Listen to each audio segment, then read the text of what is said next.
It was constructed with a level of operational thinking that speaks to a deliberate, sustained effort to avoid detection.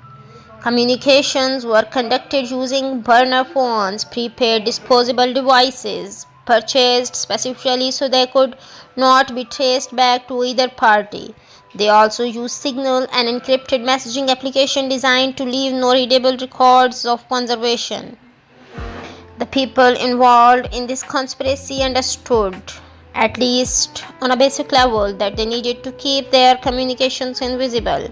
Wright recruited a second man, Jimmy Ray Rogers, to assist in carrying out the murder. Rogers was a kind of a person you bring in when you need someone to do the part that does not require planning, the part that requires a willingness to commit an act of brutal violence against a woman he had never met. The timing of the plot was built around the family's travel plans. On June 15, 2015, Teresa and Mark took their daughters to Newland to visit family and celebrate Teresa's mother's birthday. Mark intended to remain in the Northeast for the duration.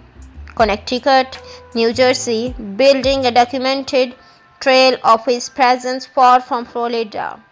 Credit card receipts, phone pings, witnesses who could confirm he was there. While Mark established his alibi, Wright and Rogers would travel to Florida, gain entry to the Sever's home, and wait for Teresa to return. And this is where the conspiracy became undeniably inside in nature. Someone gave Wright the security alarm code to the house. Think carefully about what that means. There was no broken windows, no forced entry at the point of initial access. Two men walked into Teresa Sever's home using the code to disable the alarm, a code that belonged to a closed circle of people who lived in or had trusted access to that house. Whoever provided that code did not accidentally enable a murder. They deliberately opened the door. At 6:09 in the morning on June 28, 2015, the security alarm at the Sever's home on Jarvis Road in Bonita Springs was deliberately deactivated. Wright and Jimmy Rogers entered the house. They cracked the space. They confirmed Teresa had not yet returned from her trip, and then they left and came back again later, and they settled in to wait.